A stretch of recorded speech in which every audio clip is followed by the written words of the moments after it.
20 GM seasons ended on November 28, 2016. The survivors of the nuclear season called it Judgment Day. They lived only to face a new nightmare: the IFL playoffs.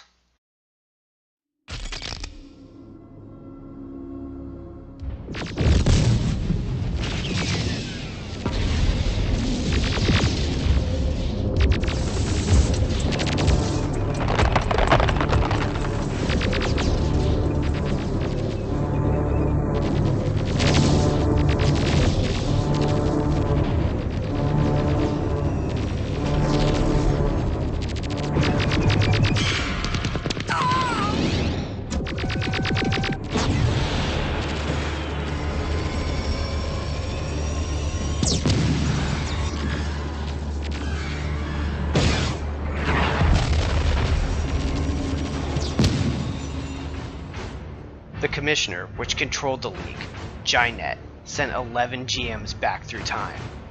Their mission? To destroy the would-be champion of the IFL. The first 10 GMs were programmed to strike at the IFL in 1984, before it was born. They failed. The second was set to strike at the championship squad while it was still ascending. As before, the Resistance was able to send a lone warrior, a protector for the IFL. The question was, who?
Time to murder it!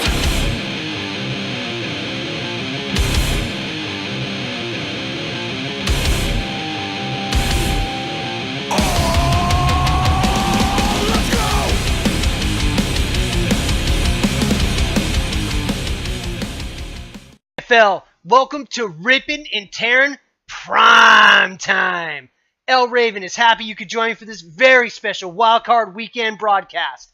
Entering Week 12, there were lots of questions. So much was unsettled, but all those questions were answered.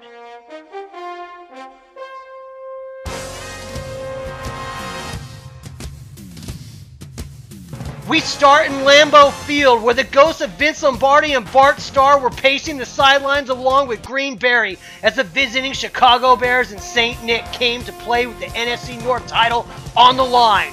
Big game? Who better than to have Eli Manning under center? This guy just excels the bigger the moment is.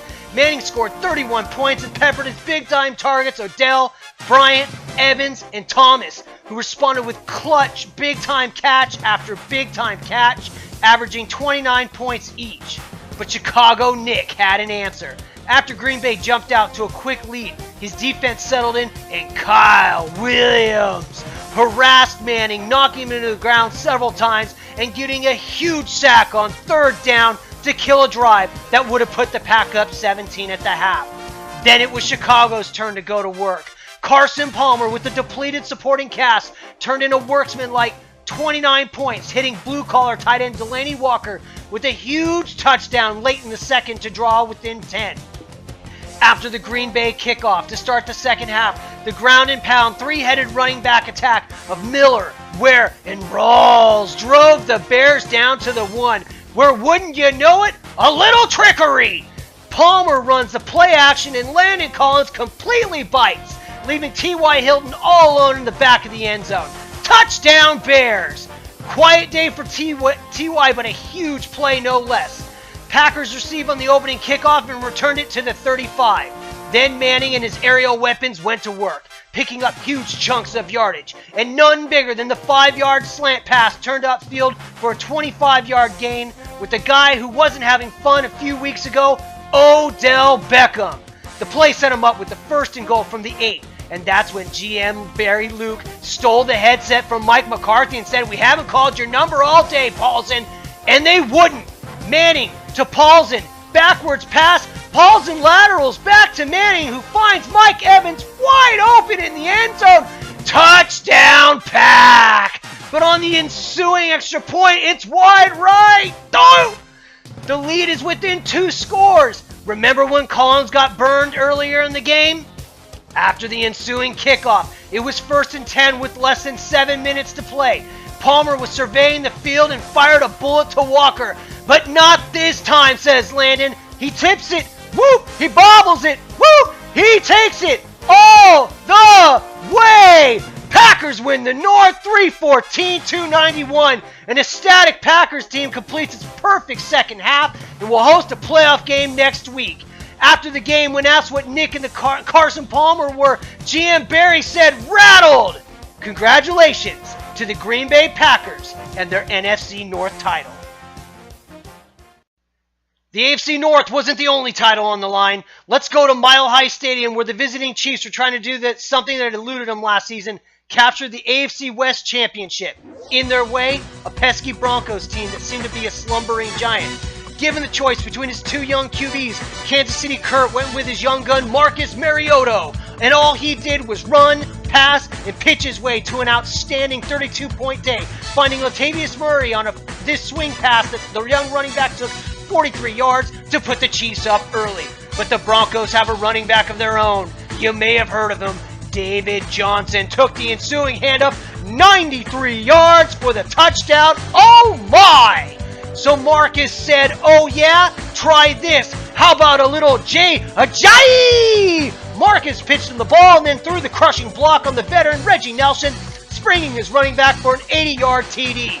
Reggie was trying to get the license plate of the bus that hit him. On the ensuing kickoff, GM Kansas City Kurt thought he was playing a game of Madden.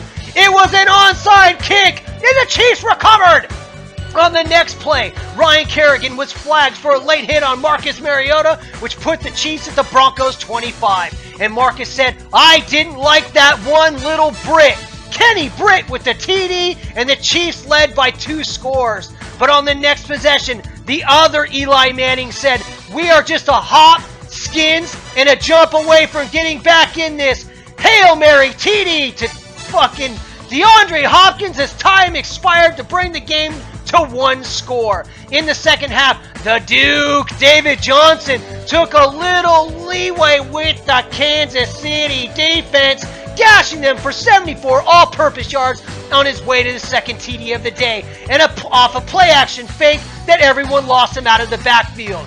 And then, midway through the 4th quarter, the Denver defense went to work, stifling the Chiefs' running game. Then, on 3rd and 8 from the Chiefs 42, Derek Wolfe sacked Mariota with a beautiful spin move on A.J. Atardi. But it's not just a sack, it was a fumble! Janoris Jenkins jumps on it at the 29. But the Chiefs defense holds when the all-pro cornerback Josh Norman shows why he got the big money. by smothering Julio Jones on an on-point target pass from Manning. Denver settles for a field goal and takes the lead. The thing you gotta love about this Kansas City team, C.J. Fedorowicz. The tight end had 5 of his 6 grabs on the final drive when the running game couldn't get anything going, and none bigger than the 2nd and 20 after an A.J. Attardi holding call. Tough day for Attardi. Same drive, the vet Greg Olsen converted on a 3rd and 7, absorbing a punishing hit from linebacker Melvin Ingram. Ingram couldn't believe Olsen held on. The wily vet just hopped up and flipped the ball to the ref, saying, "You're going to have to do better than that, kid." But the Denver defense buckled down on the next series, setting up a 40-yard attempt for Sebastian Janikowski, a chip shot for the Hall of Famer.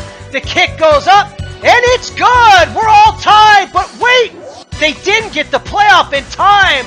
Alright, so they'll try again from the 45, and once again the kick was up. It was good! Casey tagged the game! Wait, what? Oh, no! Holding on A.J. Attardi, the young guard out of Hofstra. No! Says GM Kurt Campanaro. It's okay, though. This is Seabass. So now, a 55-yarder and mile high, he could kick it 75 in these conditions. The ball snapped, and it's blocked! Attardi is run over by Marcellus Wiley. The Broncos pounce on the ball and win the AFC West. The fans in Denver stormed the field and carried their GM Lewis off as a dejected, stunned Kansas City Kurt just stares in disbelief. Congratulations to the AFC West champion, Denver Broncos. Some teams hope to win, then there's others that expect to win. We go to the Orange Bowl in sunny Miami, Florida, where the only thing standing between the Finns and the AFC title were the bad boys from Gotham. Apparently the Joker didn't get the memo. GM Braff Jansen and his squad were ready for this one as David Shotgun Carr came out firing, hitting Antonio Brown on TD passes of 37 and 29 yards. Then the Panzer attack of Rookie of the Year Ezekiel Elliott and DeMarco Murray slashed and pounded their way to a combined 52 points to open a huge lead before the half. Gian A. Aaron threw the challenge flag several times, saying the Lightning attack was his people's playbook.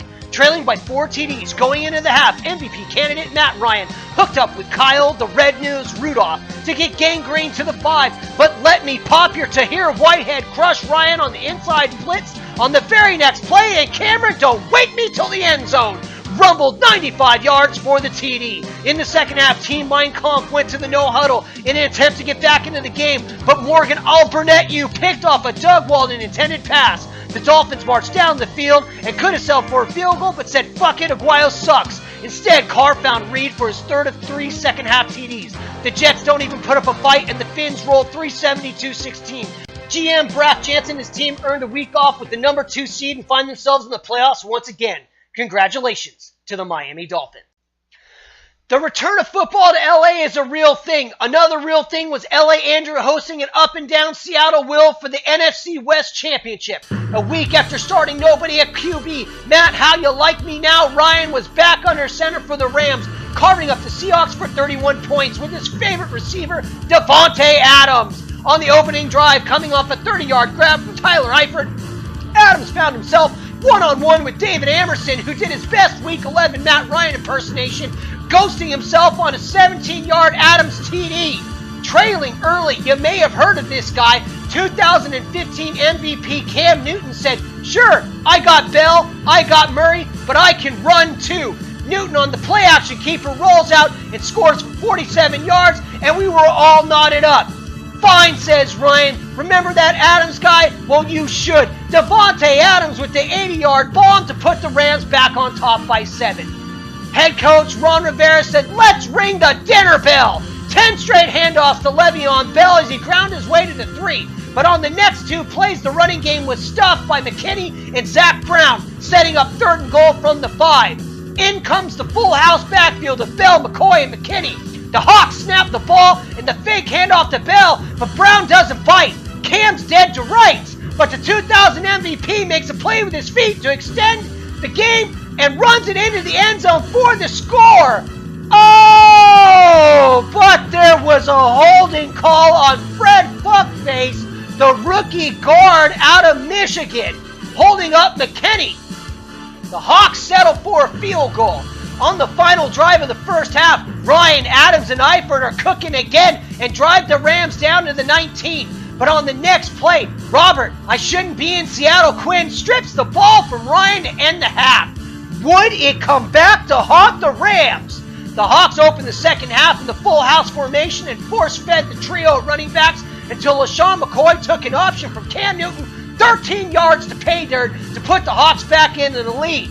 After a 3-and-out by the Rams, the Hawks again were on the move after a Kelvin Benjamin 36-yard catch and run. But the Hawks tried to go back to Kelvin on the very next play, only to have the pass picked off by TJ. I'm right where I'm supposed to be, McDonald. The veteran returns the INT 65 yards for the go-ahead touchdown.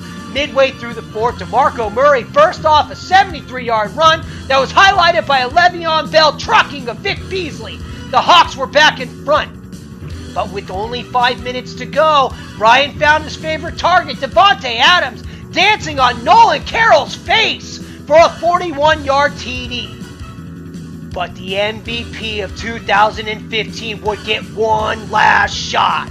With no timeouts and under 2 minutes remaining, using its arsenal of running backs, the Hawks utilized the passing game out of the backfield, finding the sideline play after play as the Rams had no answer for the full house formation.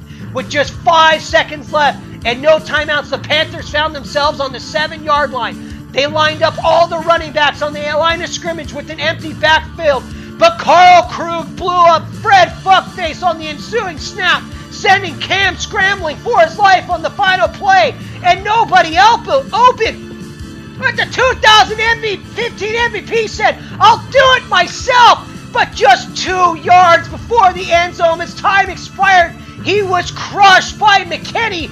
But look who was there to help. Fred said, McKinney, do you remember me, fuckface? And pushed his QB into the end zone. The Seahawks and the young tackle guard, whatever the fuck he was, the Seahawks win the NFC West, and all Andy can do is think back to Week 11. Congratulations to the Seattle Seahawks and their 2016 IFL NFC West Championship. So in the final week, we crowned 4 division champions, but the wild cards were wide open. In Tampa Bay, we saw a GM who had toiled for 3 seasons finally hit pay dirt over a depleted Bengals squad. The victory put the Bucs in the dance at 11-5, and after 3 seasons, from all of us here at Raven Center, we sent a huge congratulations to Tampa Luke, who probably would have murdered his pig if he had somehow been eliminated this weekend. In Buffalo, GM Travis Meyer was able to stop the bleeding just in time to get his squad in over a pesky Patriots team, 363-342. It was a season of ups and downs for the Bills, but they finished with a strong sweep of the 2 preseason AFC East favorites. In what will no doubt be a happy week for Buffalo fans, we tip our hats to the Buffalo Bills franchise. But there was one more division left to settle, the AFC North. Earlier in the day, the listless Steelers got hashtag blown out by the NFC South champion Carolina Nils, which meant the New Orleans Browns game had all kinds of implications. With SF playing at the same time, the Saints had no time to scoreboard watch. And with the Indy game, the Sunday night game, the Browns had a chance to control their own destiny. With the tortured fan base avoid another factory of sadness loss, win and win the North, lose and pray the Texans did their dirty work. And in Pittsburgh, all eyes were on New Orleans. In the Superdome, it was standing room only for the game with the most implications all day. After an 0-4 Saints start, they had caught fire, and the Browns had flirted with the division title all year before a late season fall-off. There were questions. GM Kyle the Challenged decided this week that he'd start Russell Wilson over Tom Brady, and Wilson repaid his GM's confidence by turning in his worst performance of the year. On the opening drive, after several Frank Gore 3-yard runs, a broken coverage by Sharice Wright led to a Jameson Crowder 35-yard catch and run, setting up the Browns from the inside the 5. But when Wilson misread the defense, he was murdered by DeQuell Jackson, leading to a turnover. On the Browns sideline, Rex Ryan was seen visibly upset. The other Drew Brees wasted no time finding a wide-open David Johnson on an in route that he took 73 yards for the score. On the ensuing drive, Wilson hit Travis Kelce for gains of 29 and 17 yards. Mixed with solid runs by Chris Ivory, the Browns again found themselves in scoring position at the 2. It was time for trade deadline acquisition Frank Gore to pay dividends. But after being stuffed on first and second down, he was replaced by Ivory. Wilson again changed the play, through play action. But the pass was errant, and Eric Weddle, the old KG veteran, intercepted it for a touchback. You could see the frustration on Ryan's face. With Breeze at the helm, the Bayou Kid fed Johnson, Howard, and Forte down the field before finding Doug Baldwin for the 11-yard touchdown to put them up 3 scores. And with the half dwindling down and the offense rudderless, man-chowder, Jamison Crowder fielded the kickoff 10 yards deep and decided, fuck it, I'm taking this one back. He made 1 defender miss, 2 defender misses. He hurdled the 3rd and dances back and forth with place kicker Chandler Jones before, yep, you guessed it, Ahmed Brooks says, let me handle that for you, and demolished the little Spaniard. Jamison Crowder, 109 yards. It was 21-7 at the half. You know the thing about Russell Wilson? He doesn't give a fuck. On the opening drive in the second half, after grinding their way down to the 10, he audibled out of a running play again. And did it work? Yes!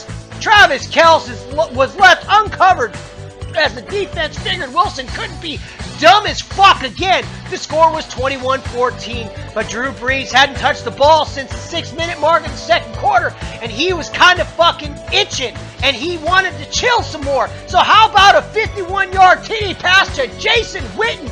Whoop! No! The vet was going to be chased down, so he flips it to Forte for the score. And why not? Everything was going the Saints' way. With the third quarter winding down, Wilson again got good field position from a Crowder return, and this time he trusted his coach, as Ivory and Gore got the team inside the 20. What was clearly a designed run call, Wilson read the coverage and torched the secondary for Kelce's second TD. You could see Sexy Rexy trying not to grin.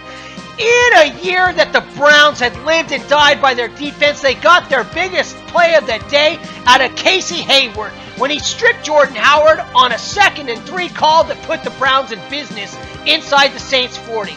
A quick strike to T.Y. Hilton tied the game with just 4 minutes to go. If the Browns and their fans ever needed a stop, it was now. After the touchback, Breeze dropped back and was blown up by Aaron Donald. On the very next play, Donald blew through the line, and the ball came loose and rolled into the end zone. David Johnson alertly fell in it, but it was a safety. Cleveland fans were seen going nuts on the camera at the famous bar back home called Fuck We Always Lose. After the free kick, subsequent drive, the Browns found themselves with a 3rd and goal from the 2. Wilson read the coverage and audibles and threw an INT picked off by Daniel fucking Ellerby, who spent the first 10 weeks on the injury list. Rex Ryan could be seen losing his shit, foaming at the mouth on the sidelines. With only 19 seconds left, Breeze had to cut through that vaunted defense, and David Johnson did it out of the backfield on a blitz. He took it all the way to the 25, and it was Chandler Catanzaro time. The Saints snapped the ball, but it was mishandled by the holder, and it slips through to Catanzaro. Catanzaro scooped up the ball, and he runs to the end zone with Ahmed Brooks chasing him down. Is he going to score? No! Brooks catches him at the 2. The game is over. The Browns win. Wait, what? There's a flag. Face mask. Drinking on Brooks. Rex is stabbing his assistants on the sidelines. The Saints line up for the field goal for the win, and pre-snap, Catanzaro fucking points to Brooks and gives him the thumbs down. Rex can be seen on the sideline binge eating cheeseburgers. The kick is up, and it's good. The Saints win. The Saints have stolen the final NFC wildcard spot, and Browns fans are left to wait their fate. Congratulations to the New Orleans Saints for their big win and making the playoffs. Now, as you all know, later that night, the Texans defeated the Colts, which awarded the division to the Pittsburgh Steelers and let the Browns backdoor into the playoffs. Rex is currently hiring assistant coaches. Back in a moment.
The Cleveland Browns are an organization built on turnover and dysfunction.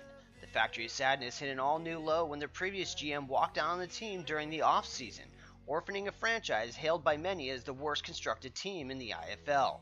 But new GM Kyle Stater didn't see it that way. His first act was to trade away dynasty asset David Carr to the Miami Dolphins for suspended four-time Super Bowl champion Tom Brady. He next hosed the Jets, sending disgruntled linebacker Deion Buchanan packing in return for T.Y. Hilton. On the backs of those two trades, the Browns often found themselves winning games no one expected them to. With huge wins over Carolina and Buffalo, the Browns started the season 4-4 behind Russell Wilson and found themselves in the thick of the AFC North hunt. But devastating losses to Tampa Bay and rival Pittsburgh in weeks 9 and 10 left the franchise in must-win mode. With rising second-year wide receiver Jamison Crowder sparking the offense and third-year defensive end Collie Mack terrorizing opposing QBs, the Browns waxed the Bengals and Ravens and got a rare thing, a little luck. Now the Browns traveled a mile high, a determined and fierce number 6 seed. Cleveland has already seen its basketball team win the championship. Is this year the Factory shocks the IFL, or will they produce another dud?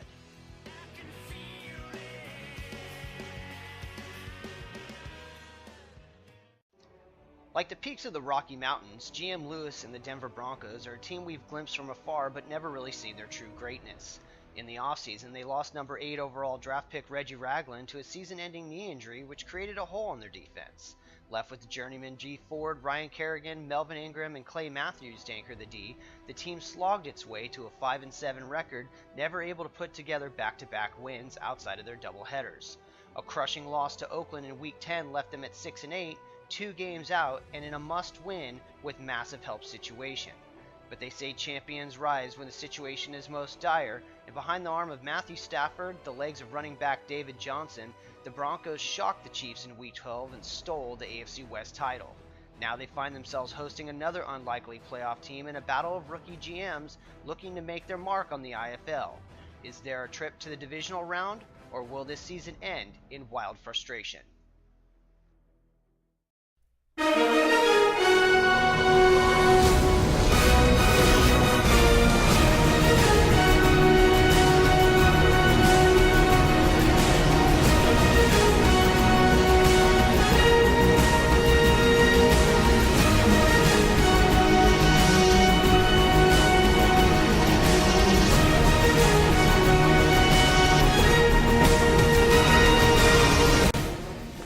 Welcome to Mile High Stadium for this special IFL Thursday Night Football showdown between the 8-8 Cleveland Browns and the 8-8 AFC West champion Denver Broncos. It is cold and windy here with snow flurries up to 30 miles per hour. But if there ever were two teams that were built for this kind of match, it's these two. The Cleveland Browns find themselves here against all odds. Nobody picked them to do anything, yet here they are. But things aren't all rosy. They are the lowest scoring team to make the IFL playoffs, and they're without running back Duke Johnson this week. This means they're going to be looking for a huge week from trade deadline acquisition Frank Gore. But that's not their only weapon. Four-time Super Bowl MVP Tom Brady looks to get the start after Russell Wilson's poor performance last week that cost them the AFC North title. On Denver's side, they're going to try to do something they haven't done all season in single matchups, and that's win back-to-back games. Matt Stafford is having an MVP caliber season, and Julio Jones is looking to bounce back after a down week. But for the Denver Broncos, this game hinges on the legs of superstar David Johnson. Johnson was second in the IFL and running just behind Rookie of the Year candidate Zeke Elliott. If the ground game struggles and the Broncos are forced to rely on the arm of Matt Stafford, it could be a problem. Because of this guy, Defensive Player of the Year candidate Collie Mack. He's been a one-man wrecking crew since new GM Kyle Stater informed him that they would not pick up his $12 million option in 2017. We're just about ready to get ready for kickoff, so we're going to send it back to El Raven in the Primetime Studios. Thanks there, nameless announcer guy. So, here's the deal, IFL.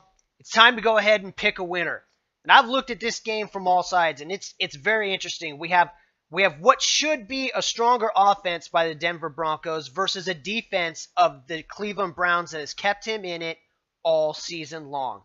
Now, I've mentioned that the Browns are the lowest scoring team to make the playoffs, but the Denver Broncos haven't been able to put together back-to-back wins in single game matchups all season long. So what's the difference? Well, I'm going to tell you what the difference is. The difference is defense and Tom Brady. El Raven is picking the Cleveland Browns to shock the Denver Broncos and move on to the divisional round of the AFC playoffs. We'll be back in a moment.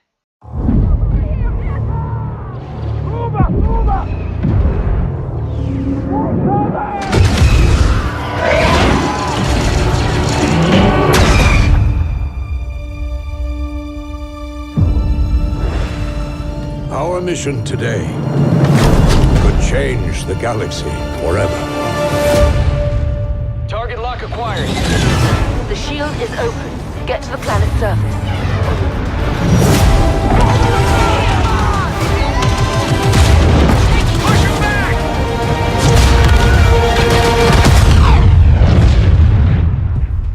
Orson Krennic will provide support.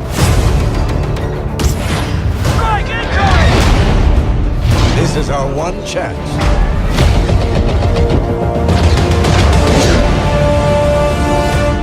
Stand with us.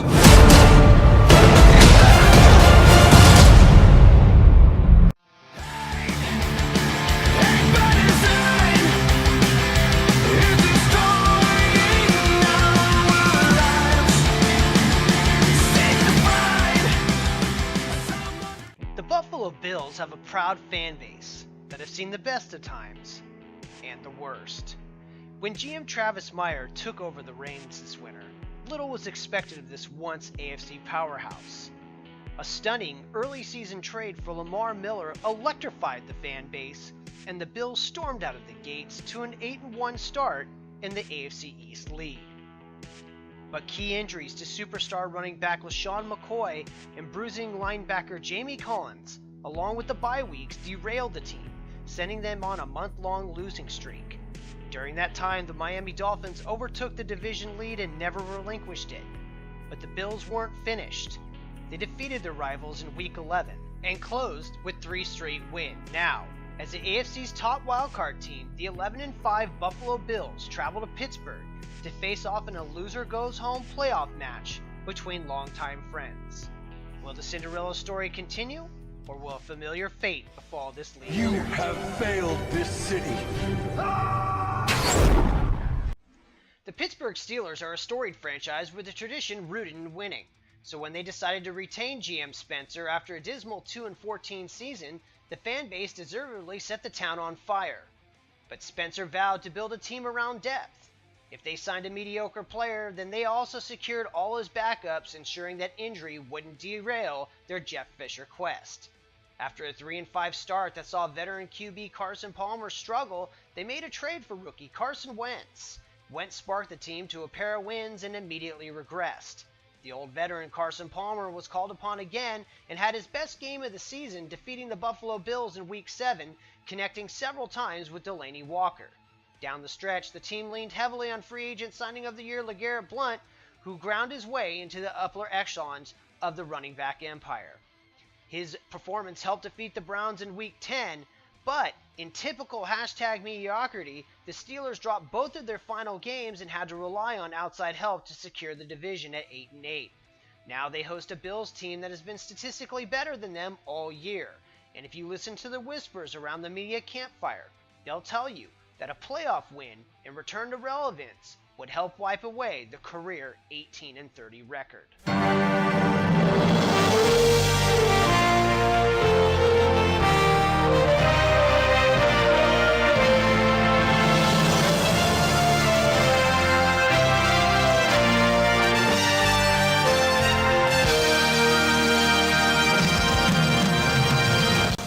IFL, welcome to Heinz Field for this Sunday afternoon wildcard matchup between the 11-5 Buffalo Bills and the 8-8 AFC North champion Pittsburgh Steelers.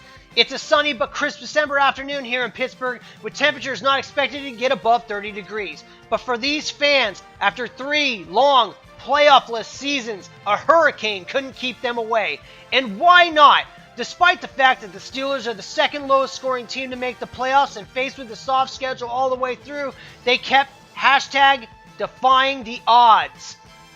They defeated these very Bills in Week 7 and looked to rely on LeGarrette Blount to pound the team to victory with the absence of Delaney Walker today, and hope wrecking machine Everson Griffin can find his way to Drew Brees all day long.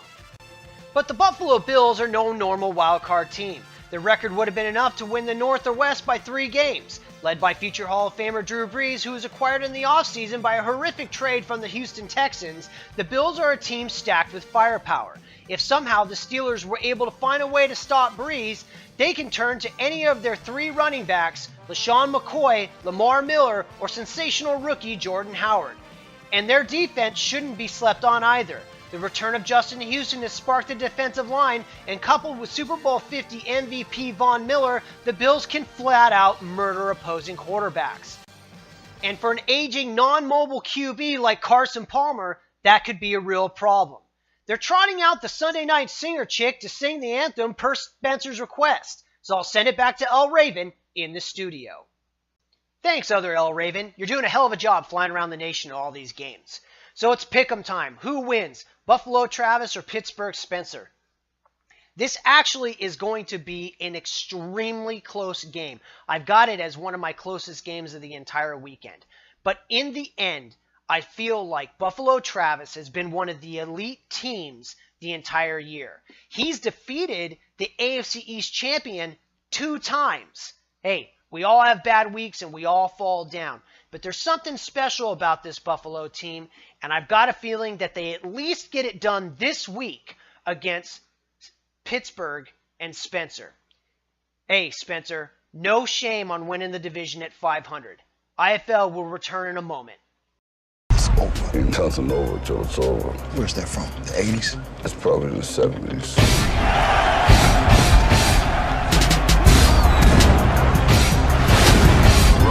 Balboa. Can you do it? I just threw that in there because fucking Rocky and it's my show and I've been working on this for 40 fucking hours! Sir, the mains are back online. Scotty. Go, Zulu!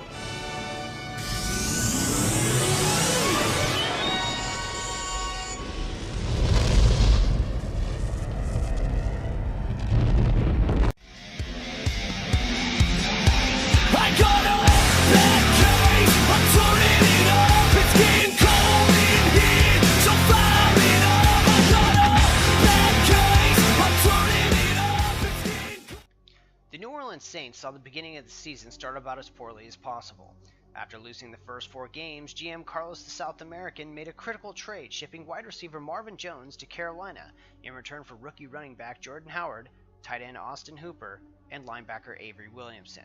The move paid immediate dividends as the trio helped him to a 4-game win streak, but losses to Pittsburgh and Detroit dropped the Saints to 4-6 and again put the season in doubt in a brutal NFC South. But the South American Coyote wasn't done. He pulled the trigger on a massive deal that secured future Hall of Famer quarterback Drew Brees, and along with running back David Johnson and veteran running back Matt Forte, New Orleans won 5 of their last 6, including a critical Week 11 tilt with the Tampa Bay Buccaneers. Now, firing on all cylinders, the Saints bring their second-ranked NFC playoff offense to historical Lambeau Field, where victories are always difficult to come by. But after facing the hardest schedule in the entire conference, the Saints are a dangerous team and have no fear of the legends of Lambeau.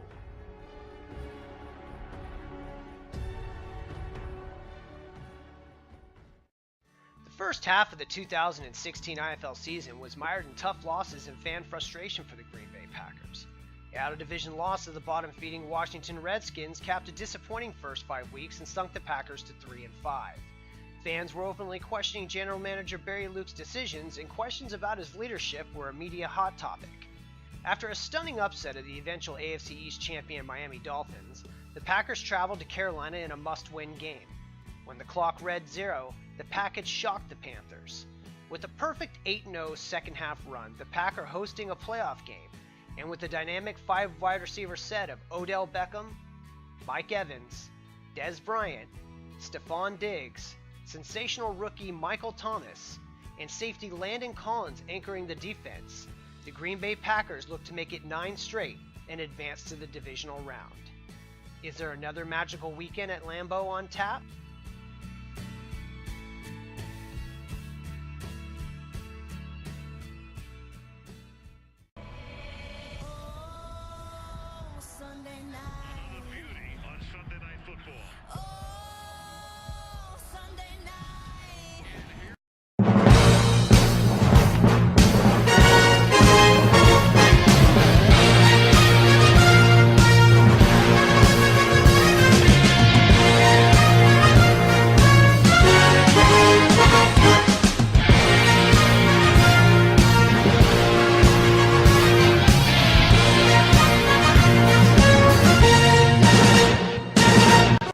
IFL, welcome to Sunday Night Football at historic Lambeau Field.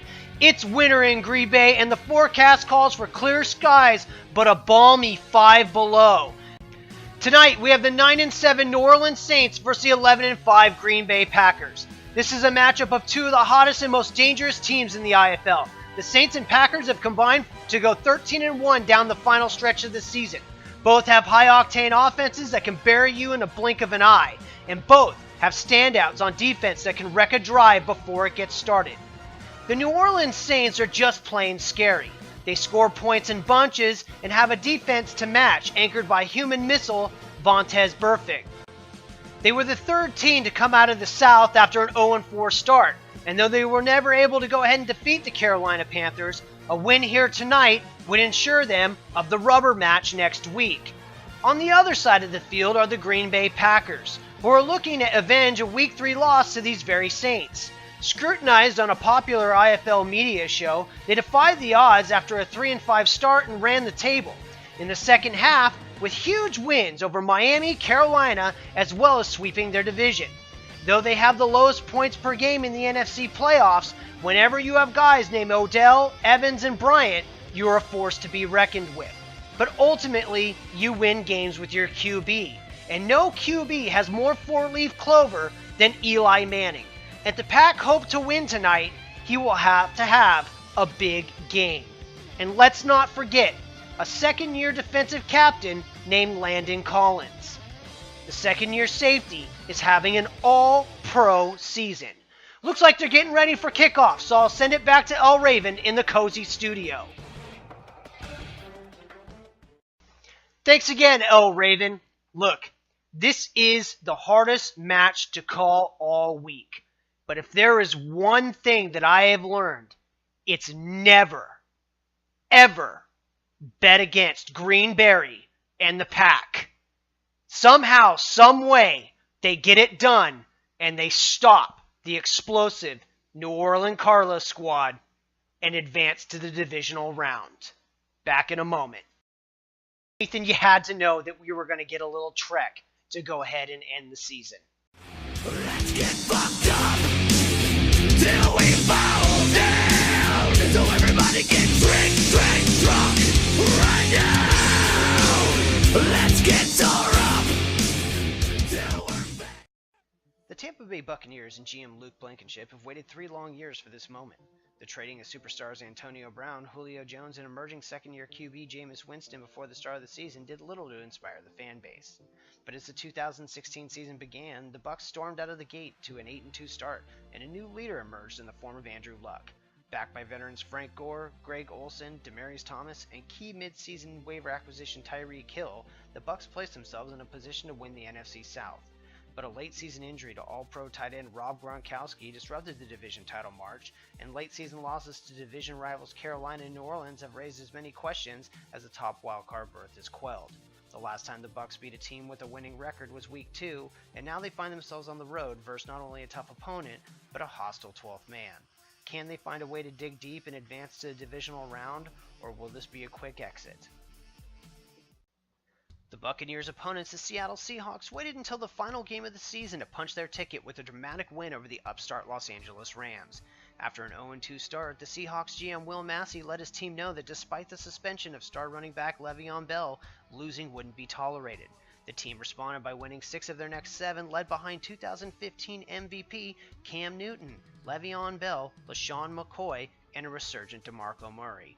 But a rough start to the second half of the season saw the Seahawks lose 3 of 4, including a demoralizing home loss to the lowly Ravens that threatened to extinguish their playoff hopes. But the following week on the road in Oakland, the bruising linebacking core of Kiko Alonso, Mark Barron, Luke Kuechly, and Paul Posnanski dominated the Raiders en route to a Seahawks win that galvanized the team for the final run. With the NFC West title in hand, the Seahawks will have to find a way to win without DeMarco Murray or Luke Kuechly. Now, more than ever, they will need the support of the 12th man if they're to advance to the divisional round over a tough NFC South opponent.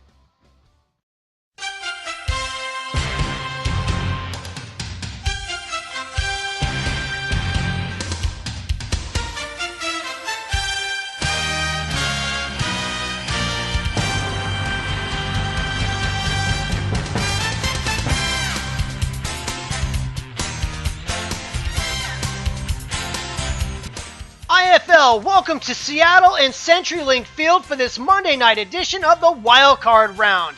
Tonight, we have the 11-5 Tampa Bay Buccaneers versus the NFC West champion Seattle Seahawks. The weather is calling for clear skies, and it is a perfect night for football. And for the warm weather Bucs, there couldn't be better news. The Bucs enter tonight's contest coming off a doubleheader win, but there are problems on this ship. They find themselves without the services of Rob Gronkowski for the remainder of the year, and they'll be without stud linebacker Jamie Collins as well. They also have the dubious issue of only defeating 2 teams with winning records all year, and that was Green Bay and New Orleans back in Week 1. Coming off a rocky second half that saw them go 4-4, they look to get right in the most hostile environment known to man. But Andrew Luck is a franchise QB, who always seems to throw multiple touchdowns, and young wide receiver Tyreek Hill has flashed big playability all second half and is a breakout candidate. Ultimately, though, this game most likely will come down to defenses. and Alec Ogletree, Zachary Orr, Tony Jefferson, and Harrison Smith will look to put their imprint on the Seahawks offense. The home team is no stranger to success, but will be of concern this week is no superstar running back DeMarco Murray. Lucky for them, they've got a guy named Le'Veon Bell. Since coming off his suspension, Bell has been nothing short of dominant, and he'll be tested tonight by that aforementioned Bucs linebacking core. But the key for the Seahawks will be getting an MVP performance out of 2015 MVP Cam Newton. He's played like anything but that this season, and if he were going to go ahead and pull out a rabbit out of his hat, now would be the time. Oh, and one other thing. This home crowd, they're ready, and they will be in the Hawks' corner all the way. Kickoff is just moments away, so back to the studio. Incredible job tonight, other El Raven. IFL, it is time for El Raven's final pick of the season. And I am going to go where my heart tells me this one's going to go. And it was tough. It was so hard not to pick you, buddy. But El Raven says that at the end of the day, in the divisional round, you will see the Tampa Bay Buccaneers. IFL, we will return in a moment. IFL, welcome back to the show. I just want to thank all of you for watching. I put countless hours into this episode. I don't know if I ever want to go down this road again, but I hope it pulls off, and I hope that you guys had a good time. El Raven is taking a much-deserved break. An unspecified hiatus. I'll return when the time is right. Until then, watch these ending credits. Good luck to all the teams. And let's drink one more for the IFL. Salute.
never stop. It would never leave him. And it would never hurt him. never shout at him or get drunk and hit him or say it was too busy to spend time with him. It would always be there, and it would die to protect him. Of all the would-be fathers who came and went over the years, this machine was the only one who measured up. In an insane world, it was the safest choice.